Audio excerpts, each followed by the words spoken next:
ಗಣ್ಯರಿಗೆ ವಂದಿಸ್ತಾ ನಾನು ಒಂದೆರಡು ಮಾತಾಡಲಿಕ್ಕೆ ಇಷ್ಟಪಡ್ತೀನಿ. ಐ ಥಿಂಕ್ 2022ರಲ್ಲೂ ಕೂಡ ನಾನು ಇದೇ ಥರದ ಕಾರ್ಯಕ್ರಮಕ್ಕೆ ಬಂದು ಸಾಧನೆ ಮಾಡಿರ್ತಕ್ಕಂತಹ ಸಾಧಕರಿಗೆ ಗೌರವವನ್ನು ಏನು ಸಲ್ಲಿಸಿ ಆ ಕಾರ್ಯಕ್ರಮದಲ್ಲೂ ಕೂಡ ನಾನು ಭಾಗಿಯಾಗಿದ್ದೆ. ಇಲ್ಲಿ ಬಹಳಷ್ಟು ಜನ ನಾನು ಈಗ ನೋಡಿದೆ 8 ವರ್ಷ ಆಯಿತು ಈ ಸಂಸ್ಥೆ ಪ್ರಾರಂಭ ಆಗಿ. 8 ವರ್ಷದಲ್ಲಿ ಸುಮಾರು 750 ಜನ ಸರ್ಕಾರಿ ಉದ್ಯೋಗವನ್ನು ವಿವಿಧ ಉದ್ಯೋಗಗಳನ್ನ ಪಡ್ಕೊಂಡಿದ್ದಾರೆ. ಅಂದರೆ ಸರಾಸರಿ 100 ಜನರಿಗೆ ಅವರ ಕನಸನ್ನು ಸಾಕಾರ ಮಾಡಿಕೊಳ್ಳಲಿಕ್ಕೆ ಈ ಸಂಸ್ಥೆಯಿಂದ ಸಹಾಯ ಆಗಿದೆ. ನನಗೆ ಬಹಳಷ್ಟು ಹೆಮ್ಮೆ ಅನ್ನಿಸ್ತಾ ಇದೆ. ಯಾಕೆಂತಂದ್ರೆ ಈ ಕಾರ್ಯಕ್ರಮದಲ್ಲಿ ಭಾಗವಹಿಸಲಿಕ್ಕೆ ನಾನು ಆಲ್ರೆಡಿ ಈ ಕುಟುಂಬದ ಒಬ್ಬ ಸದಸ್ಯನಾಗಿ ಗುರುತಿಸ್ಕೊಂಡ್ಬಿಟ್ಟಿದ್ದೀನಿ. ಆದರೆ ಇಲ್ಲಿ ವಿಶೇಷವಾಗಿ ಕಾರ್ಯಕ್ರಮಕ್ಕೆ ಬಂದು ನಿಮ್ಮೆಲ್ಲರಿಗೂ ಕೂಡ ನಾನು ನಿಮಗೆ ಈ ಸಾಧನೆ ಮಾಡಿದ್ದಕ್ಕೆ ಗೌರವ ಸಲ್ಲಿಸಲಿಕ್ಕೆ ಬಂದಿರತಕ್ಕಂಥದ್ದು ನನಗೆ ಹೆಮ್ಮೆ ಅನ್ನಿಸ್ತಾ ಇದೆ. ಯಾಕಂದ್ರೆ ನಾನು ಕೂಡ ಕೆಲವು ವರ್ಷಗಳ ಹಿಂದೆ ಅಂದ್ರೆ ಒಂದು ಹಂತದಲ್ಲಿ ನಿಮ್ಮ ಹಾಗೆ ಕೂಡ ನಾನು ಅದೇ ಜಾಗದಲ್ಲಿ ಕೂತಿರ್ತಕ್ಕಂತಹ ವ್ಯಕ್ತಿ.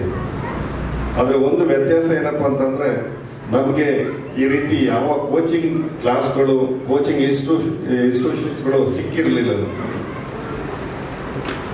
ನಿಮಗೆ ಒಂದು ಮಾರ್ಗದರ್ಶನ ತೋರಿಸ್ಲಿಕ್ಕೆ doctor Rajkumar civil service academy ಒಂದು ಅತ್ಯುತ್ತಮವಾಗಿರ್ತಕ್ಕಂತಹ ಒಂದು ಸಂಸ್ಥೆ ಸಿಕ್ಕಿದೆ. ನಾವೆಲ್ಲ ಸುಮ್ಮನೆ ನಮಗೆ ಏನು ತೋಚುತ್ತೋ ಅದನ್ನು ಓದ್ಕೊಂಡ್ಬಂದು ಬಂದಿರ್ತಕ್ಕಂಥದ್ದು.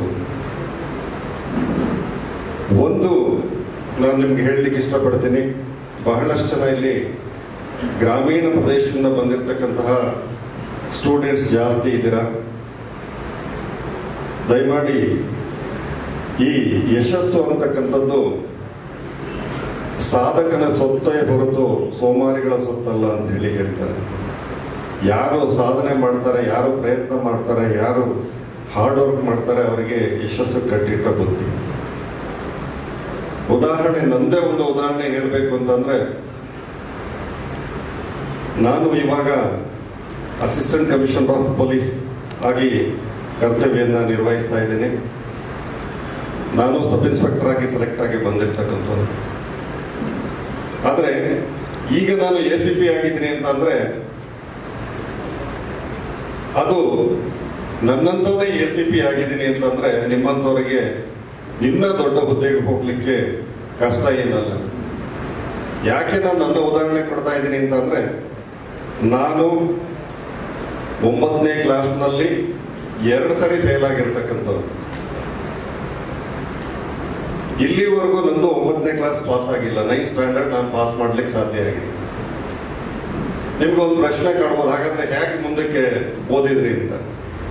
ನಾನು 9th ಸ್ಟ್ಯಾಂಡರ್ಡ್ ಫೇಲ್ ಆಗಿ, ಯಾಕಂದ್ರೆ ಬೇಸಿಕ್ ಎಜುಕೇಶನ್ಸ್ ನಮ್ಗೆ ಏನು ಇರಲೇ ಇಲ್ಲ. 9ನೇ ಕ್ಲಾಸ್ನಲ್ಲಿ ನನ್ನ ಹೆಸರನ್ನ ಕನ್ನಡದಲ್ಲಿ ನೀಟಾಗಿ ಬರೀಲಿಕ್ಕೆ ಬರ್ತಾ ಇಲ್ಲ.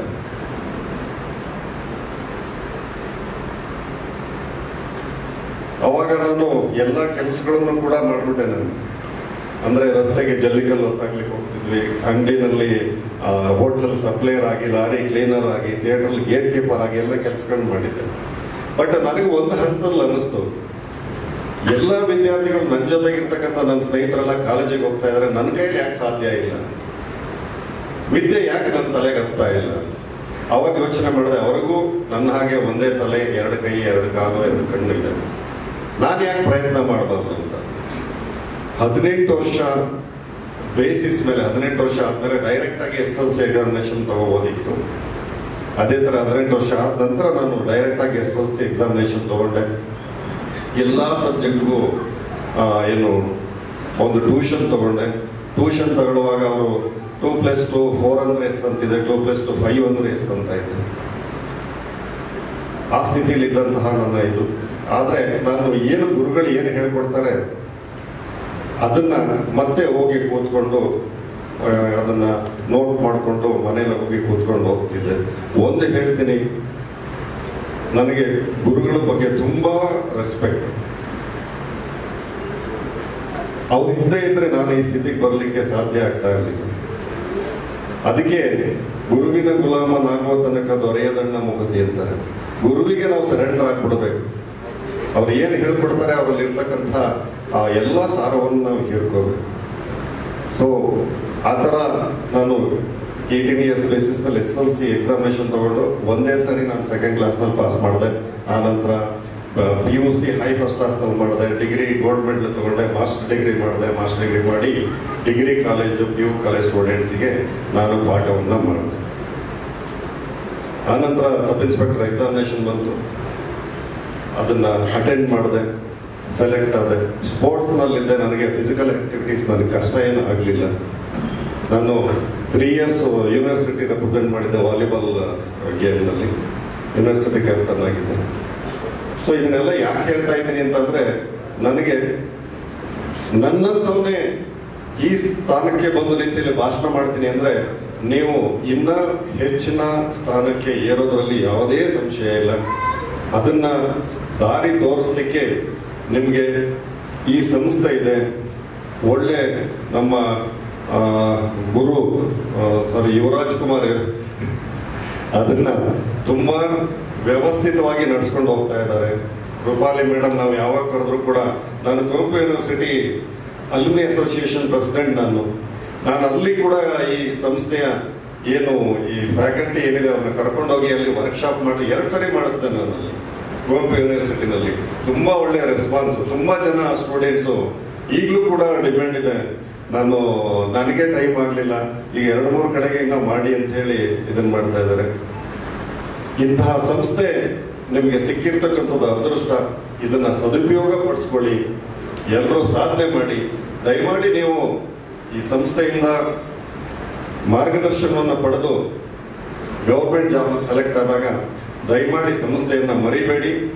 ಯಾಕೆ ಅಂತಂದರೆ ಈ ಫೀಯನ್ನು ಕಟ್ಟಿ ಓದ್ತಕ್ಕಂಥ ಮಕ್ಕಳು ಬಹಳಷ್ಟು ಜನರಿಗೆ ಓದುವ ಆಸಕ್ತಿ ಇರ್ತದೆ, ಮುಂದೆ ಹೋಗ್ತಕ್ಕಂಥ ಆಸಕ್ತಿ ಇರ್ತದೆ.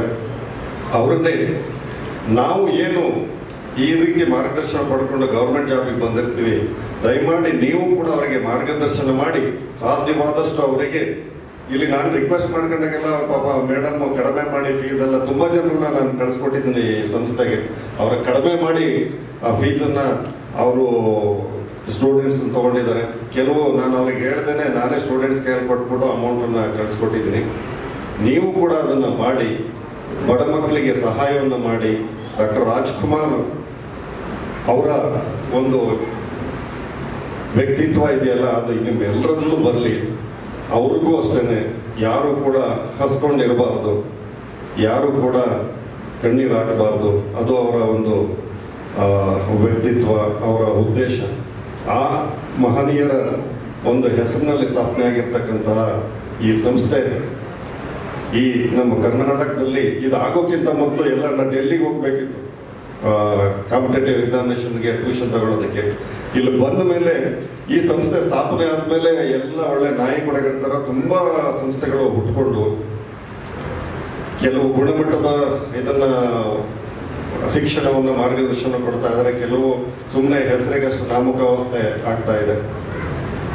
ನೀವು ಈ ಸಂಸ್ಥೆಯಲ್ಲಿ ಶಿಕ್ಷಣ ಪಡೆದು ಇವಾಗ ಆಯ್ಕೆ ಆಗಿರ್ತಕ್ಕಂಥದ್ದು ಸಂತೋಷ. ನಿಮ್ಮೆಲ್ಲರಿಗೂ ಕೂಡ ನಾನು ಅಭಿನಂದನೆಗಳನ್ನ ಸಲ್ಲಿಸಿ ಈ ಒಂದು ಕಾರ್ಯದಲ್ಲಿ ಕೈ ಜೋಡಿಸಿರ್ತಕ್ಕಂಥ ರಾಘವೇಂದ್ರ ರಾಜ್ಕುಮಾರ್ ಮತ್ತು ಮಂಗಳಕ್ಕ ಯುವರಾಜ್ ಕುಮಾರ್ ಎಲ್ಲರೂ ಕೂಡ ನಾನು ಧನ್ಯವಾದಗಳನ್ನ ಅರ್ಪಿಸ್ತೀನಿ. ಅದೇ ರೀತಿ ನನ್ನ ಇಲ್ಲಿ ಕರೆಸಿ ಈ ಒಂದು ಅವಕಾಶವನ್ನು ಕೊಟ್ಟಿದ್ದಕ್ಕೆ ಈ ಸಂಸ್ಥೆಗೂ ಕೂಡ ನಾನು ಧನ್ಯವಾದಗಳನ್ನ